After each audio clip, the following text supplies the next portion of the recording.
Bonjour, je vais vous présenter aujourd'hui quelques notions sur l'action des couleurs en rapport avec le chemin de vie de l'individu. Donc la notion plus symbolique des couleurs et comment on va pouvoir retrouver ces symboles au travers de la façon dont la personne intègre les couleurs, va rechercher les couleurs, aime les couleurs ou au contraire rejette les couleurs, a une blessure par rapport aux couleurs et du coup c'est fermé à certaines fréquences. En fait, on peut faire une analogie entre les fréquences des couleurs et les fréquences qu'on retrouve au niveau du corps.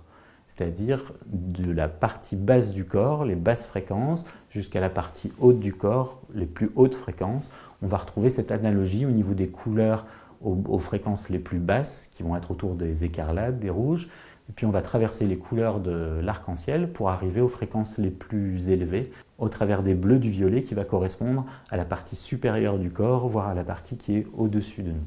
Cette analogie entre les fréquences du corps et les fréquences en fait, des couleurs va nous permettre de comprendre le rapport qu'il peut y avoir entre des fréquences auxquelles on s'est fermé et des fréquences auxquelles on s'est ouvert. C'est-à-dire quand j'aime une couleur, quand je recherche une couleur, c'est une fréquence à laquelle je me suis ouvert, c'est une fréquence qui va m'aider, que je vais rechercher dans les couleurs que je vais porter, dans les couleurs que je vais mettre dans mon environnement. C'est des couleurs sur lesquelles je vais m'appuyer. Au contraire, il y a des couleurs auxquelles je me suis fermé, des couleurs que je ne veux pas voir, je ne veux pas porter et qui vont correspondre souvent en fait, à des blessures. On peut retrouver cette analogie en fait, avec le corps.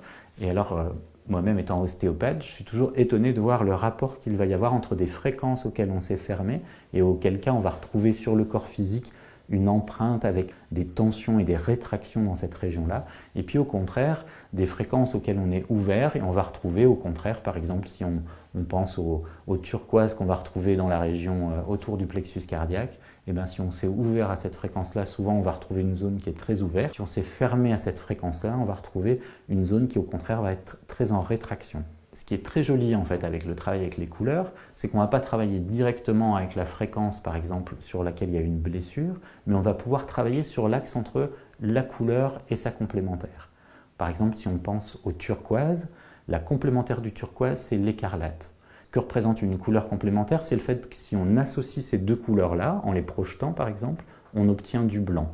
Si on les associe en couleur matière, on va obtenir du noir. C'est deux couleurs complémentaires. Si vous avez une difficulté dans cette zone-là qui correspond en fait à une fermeture par rapport au turquoise, le fait de projeter la couleur complémentaire, l'écarlate, va sans doute permettre à cette région-là de venir retravailler au travers de cet axe entre l'écarlate et le turquoise et vous allez sentir que la personne elle va pouvoir se réouvrir à ces fréquences-là et s'ouvrir au niveau physique dans la zone que vous aviez testée et qui vous semblait vraiment en rétraction. C'est tout l'intérêt des couleurs de pouvoir travailler indirectement, c'est-à-dire pas travailler directement la blessure de l'individu, mais plutôt aller rechercher la couleur qui va lui permettre de passer l'étape et de s'appuyer en fait sur la couleur complémentaire et qui va lui permettre de franchir l'étape avec des nouveaux outils grâce à l'appui qu'il va pouvoir avoir sur les couleurs qui le portent, qui lui font du bien.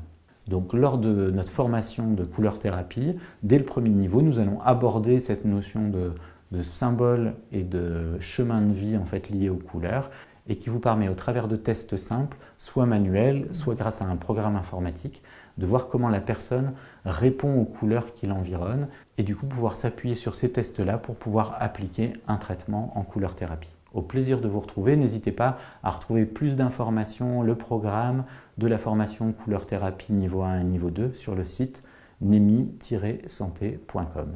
À bientôt.